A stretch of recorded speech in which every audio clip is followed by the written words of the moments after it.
പ്രധാനമന്ത്രി അധിക്ഷേപിച്ചു എന്ന് പറഞ്ഞിട്ട് NIക്കും വിദേശകാര്യ മന്ത്രാലയത്തിനും കത്തയച്ച നമ്മുടെ പാലക്കാട് നഗരസഭാ കൗൺസിലറിന് ഈ വേടൻ ആരാണ്, വേടൻ പാടിയ പാട്ട് ഏതാണ്, വേടൻ എന്തിനെക്കുറിച്ച് പാടിയെന്നുള്ള ഒരു ധാരണയൊന്നും ഉണ്ടാവില്ല. ആരോ പറഞ്ഞു കൊടുത്ത ഏതോ ഒരു അറിവിൻ്റെ പുറത്തായിരിക്കും പരാതി കൊടുത്തിട്ടുള്ളത്.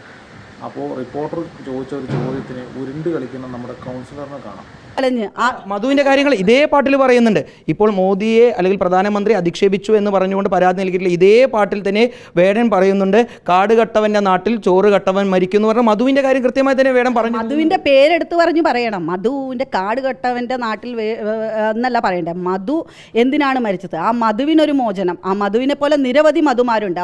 ആ മധുമാരുടെ മോചനത്തിന് വേണ്ടിയിട്ടാണ് റാപ്പർ വേടൻ. മധുവിൻ്റെ കാര്യം കൃത്യമായി തന്നെ ഇത്തരം പാട്ടുകളിലൂടെ വേടൻ പറഞ്ഞു പോകുന്നുണ്ടല്ലോ. പക്ഷെ അതൊന്നും പുറത്തു വന്നില്ലല്ലോ. ഇതേ പാട്ടിലുണ്ട്. ഇപ്പോൾ ഈ പറയുന്ന 2020 വന്നിട്ടുള്ള അതേ പാട്ടിനകത്തുള്ള വരിയാണ് ഈ കാട് കട്ടവൻ്റെ നാട്ടിൽ ചോറ് കട്ടവൻ മരിക്കുമെന്ന് പറയുന്ന മധുവിനെ കുറിച്ച് പറയുന്ന വാക്കുകൾ.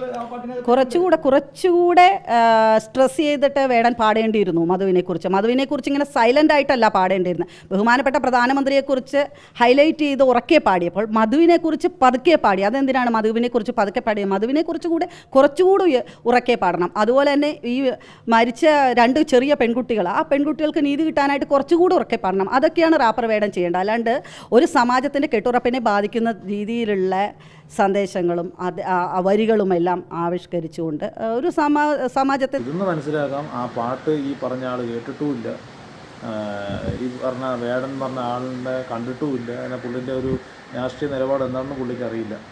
അതാണ് ഇങ്ങനെ കിടന്ന് കാണിക്കുന്നത്. അത് വൈറലാകാൻ വേണ്ടിയിട്ടാണെന്നും അറിയില്ല. കാരണം ഇപ്പോൾ എറിയുന്ന പടക്കങ്ങളെല്ലാം ചീറ്റി പോവുകയാണ്.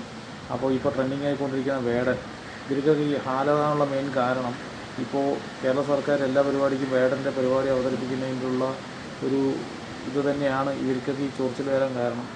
എന്നിരുന്നാൽ കൂടി ഇങ്ങനെയൊക്കെ വേണമായിരുന്നു. കുറച്ച് ബുദ്ധിയുണ്ടെങ്കിൽ വന്ന ബുദ്ധിയെന്നെങ്കിലും വിളിക്കായിരുന്നു.